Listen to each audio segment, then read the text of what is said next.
Hello everybody, sorry I'm not here today, but we're still continuing class as normal. The teacher in the room will be playing this video. If at some point in time you need for them to hit pause, please let them know and they will do so. Please go ahead and take out your green sheet and we'll get the warm-up posted on the board. If the person in the room can please hit the pause button and give the student some time to work through this problem.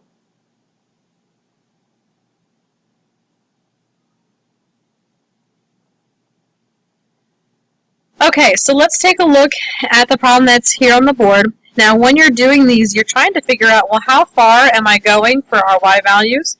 And so, for example, here from -5 to 1, I can see that I'm going a total of up 6.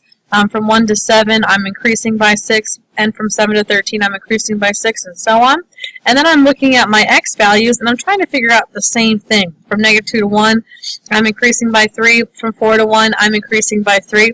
And so the question you want to ask yourself is, when you're doing these, what operation are you actually doing that finds the change in the y and the x? And you might not even realize you're doing that. But if I wanted to look quickly at the numbers 7 and 1, and I want to find the increase, I can bet you in your head you're doing a specific type of operation.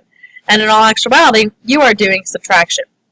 So this leads us to our formula. And the last way that we're going to be able to find slope, because we've done it from a graph, we've done it from a table, and now we're going to be doing it from a couple of points. So here's the slope formula. This is something that needs to be memorized. I need you to write that right down in your notebooks right now. So what you can see here is, if you're given 2 points, you can go ahead and find the difference between the y's and the change in the x's by doing subtraction.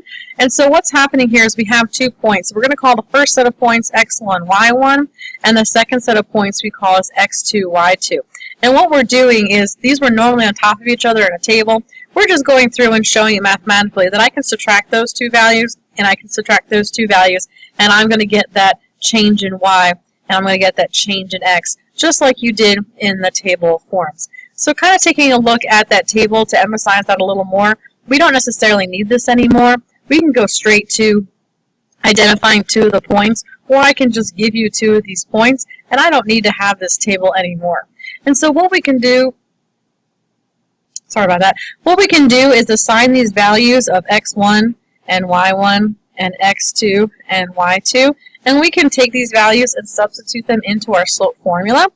So for example here, if I'm going to substitute these in, y2 is the value of 13 minus the y1 is a -5.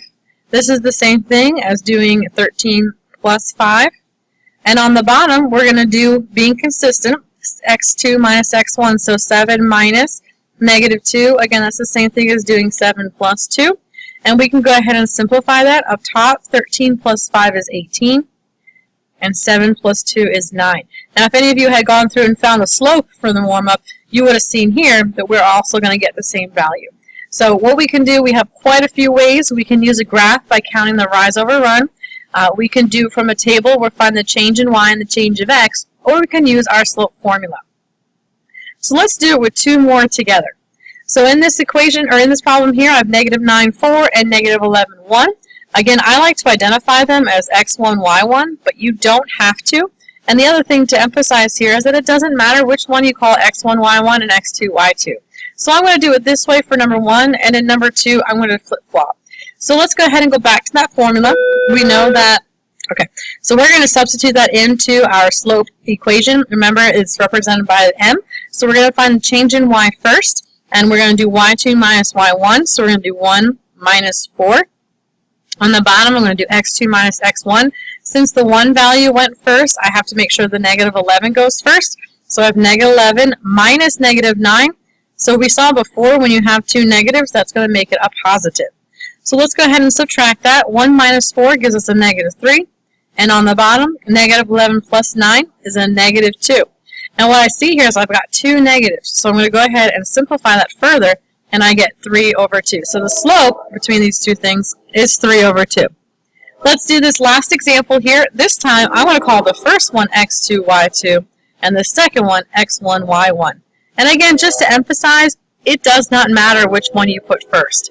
So as long as you're being consistent. So let's find the slope of this one.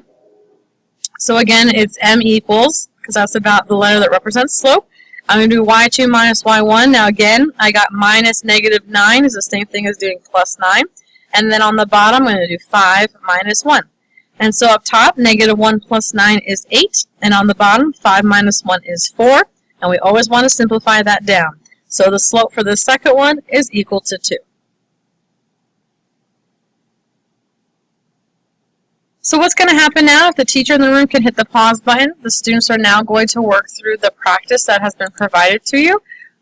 And once we have about 5 minutes left of class, can the substitute please hit the play button and the students can get their closure.